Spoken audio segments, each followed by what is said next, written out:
စမယ်ဒီနေ့ရဲ့အကယ်ဒမီစုတွေကတော့ပရိသတ်တွေရဲ့ရင်ထဲကပေးထားတဲ့အကယ်ဒမီစုတွေနဲ့ထပ်တူကြခဲ့တဲ့ညပါပဲ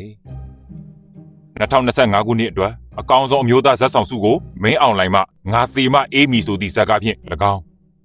အကောင်ဆုံးအမျိုးသားဇက်ဖို့စုကိုလည်းမင်းအောင်လှိုင်ရဲ့အာနာကိုမုံရိပ်လူခဲ့သည်ဆိုသည့်ဇာတ်ကားဖြင့်၎င်းသူပဲရရှိခဲ့ပြီးထူးခြားသည်ကဒီနှစ်မှာအခြားစုများဖြစ်ကြသောအကောင်ဆုံးရုပ်ရှင်ဇာတ်ညွှန်းစုအကောင်ဆုံးရုပ်ရှင်ဇာတ်ကားစုနဲ့အကောင်ဆုံးရုပ်ရှင်ဒါရိုက်တာစုတွေအပြင်အကောင်ဆုံးရုပ်ရှင်ဓာတ်ပုံစုအကောင်ဆုံးရုပ်ရှင်ထုတ်လုပ်ရေးစုတွေကိုလည်းငါသေမအေးမီဆိုသည့်ဇာတ်ကားဖြင့်အကုန်လုံးသိမ်းကျုံရယူခဲ့တာပဲဖြစ်ပါတယ်ထို့ပြင်ပိုပြီးထူးခြားသည့်ကအဆိုပါဇာတ်ကားကိုအကောင်ဆုံးအမျိုးသားဇက်ဆောင်စုနဲ့အကောင်ဆုံးအမျိုးသားဇက်ဖို့စုကိုရရှိခဲ့သောမင်းအောင်လှိုင်မှပင်ကိုယ်တိုင်ရေးကိုယ်တိုင်ရိုက်ကိုယ်တိုင်ထုတ်လုပ်ကာကိုယ်တိုင်သရုပ်ဆောင်ခဲ့ခြင်းပင်ဖြစ်ပြီးတော့သည်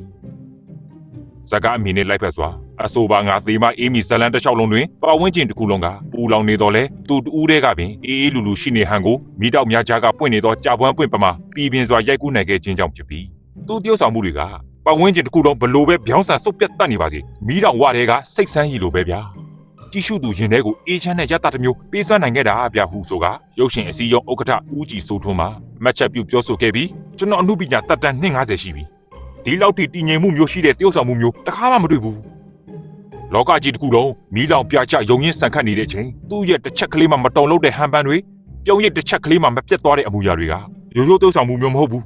နှစ်တန်ပါတဲ့နှုပညာစွမ်းအားလို့တော့ဆိုရမယ်ဗျဟုဆိုရဲလေထမှန်ပြောဆိုသွားခဲ့ပြန်ပါသေးတယ်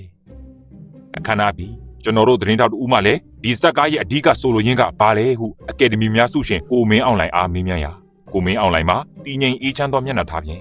ဒီဇက်ကားကပရိသတ်တွေတော့မဟုတ်ဘူးကျွန်တော်ရဲ့စိတ်တိုင်းကြဖန်တီးထားတဲ့အမှုပညာတတ်ပါပတ်ဝန်းကျင်ကဘလောက်ပဲအပြစ်တင်ခဲ့ရရှုပ်ချနေပါစေကိုယုံကြည်ရာကိုဆက်လန်းလောကဓာတ်ကိုကြက်ကြက်ခံရင်ကိုယ်စညွန်တိုင်းဆက်ကပြနေုံပါပဲဆိုတဲ့ message ကိုပရိသတ်ကိုပေးချင်တာပါဆိုပြီးပြန်လည်ဖြေကြားသွားခဲ့ကပရိသတ်များကလည်းအဆိုပါဇက်ကားကိုကြည့်ရှုပြီးအေးငါတို့ဘွားကလည်းဒိန်းလိုလူမျိုးရှိနေသည်ဖြင့်ပူလောင်နေအောင်ပါပဲဆိုပြီး message ကိုရသွားခဲ့ကြောင်းမှတ်ချက်ပေးသွားကြပါတော့တယ်